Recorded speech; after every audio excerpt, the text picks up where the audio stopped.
योग दर्शन। कायाकल्प केंद्रम में योग दर्शन पहले भी पढ़ा गया, इस बार फिर इसका प्रारंभ किया गया है। कई लोगों ने पूछा है कि योग दर्शन में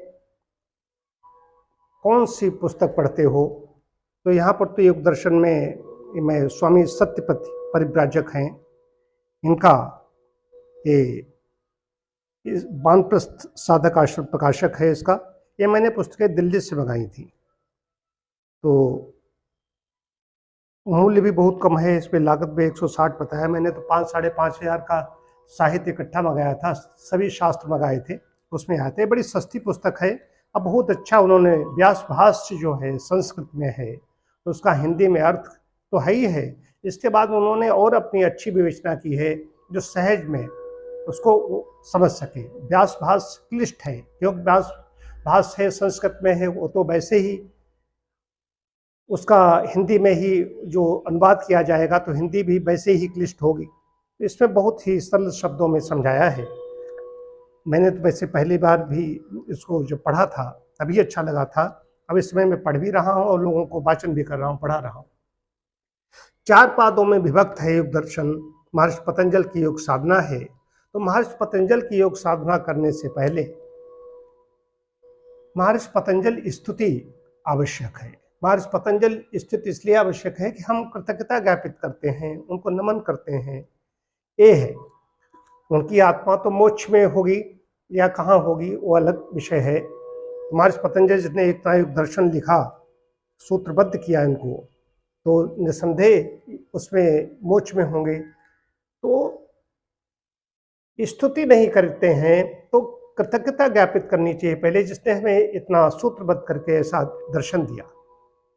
योगेन चित्तस्य पदेन वाचाम मलं शरीरस्य च वैदिकेन योपाकरोत्तम प्रवरम मुनीनां पतंजलिं प्रांजलिरानतोस्मि। महर्षि पतंजल खाली योग दर्शन के ही नहीं, योगेन चित्तस्य, योग के द्वारा जिन्होंने चित्त को शुद्ध कर दिया,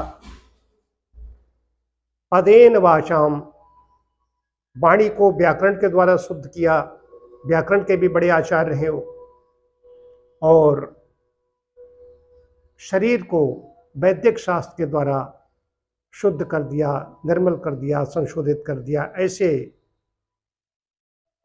प्रवर मुनि को, श्रेष्ठ मुनि को प्रणाम करता हूँ।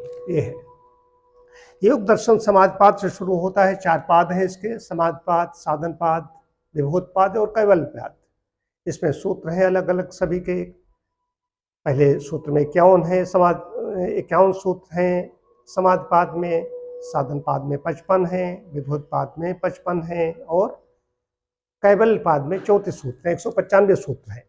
तो साधनपाद है।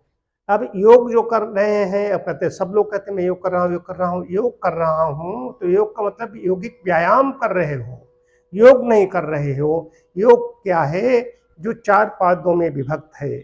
अष्टांग योग। साधन क्या है समाधि के लिए? समाधिपाद इसलिए पहले रखा, जो मोक्ष से आए हुए हैं वो समाधिपाद में डायरेक्ट ही समाधि को प्राप्त करते हैं, लेकिन जो नहीं और हैं, जो अन्य आत्माएं हैं, जीवात्माएं हैं, वो उनके लिए साधन क्या है? तो साधन है यम, नियम, आसन, प्राणायाम, प्रत्याहार, धारणा, ध्यान, समाधि। ये 8 साधन है। ये अष्टांग योग साधना इसीलिए कही गई है।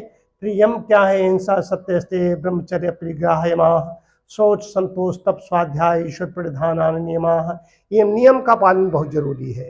ये पहले जो 8 पड़ाव साधना गुजरती है, तो 2 पड़ाव ये बहुत महत्वपूर्ण है। उसके बाद में आसन की सिद्धि करना है, जिसमें स्थिर सुखमासनम। फिर प्राणायाम आते हैं उसके बाद में। 4 प्रकार के प्राणायाम बताए, बाह्य आभ्यंतर स्तंभ प्रत्य, बाह्य आभ्यंतर विषयेपि चतुर्था। फिर प्रत्याहार तथा छीते प्रकाशावरणम। प्रत्याहार से इंद्रियां अत्यंत वश में हो जाती हैं, ये प्रत्याहार है। उसके बाद में है धारणा, देशबंध चित्तस्य धारणा। चित्त को किसी एक देश विशेष में स्थिर रखने को धारणा कहा जाता है। ध्यान, तत्व प्रत्येकतांता ध्यानम, ये ध्यान है। ध्येय वस्तु में चित्तवृत्ति की एकतांता ध्यान है। और समाधि क्या है? ध्यान ही समाधि बन जाता है। समाधि भी 2 प्रकार की होती है, सविकल्प और निर्विकल्प ये है। इसके अनुसार जब चलेंगे तब बात बनेगी। अगर ये नियम का रहित योग जो कर रहे हैं तो योगा है, तो योग दर्शन का है। योग दर्शन सभी को पढ़ना चाहिए। मैं इस निष्कर्ष पर पहुंचा हूं कि सभी को पढ़ना चाहिए।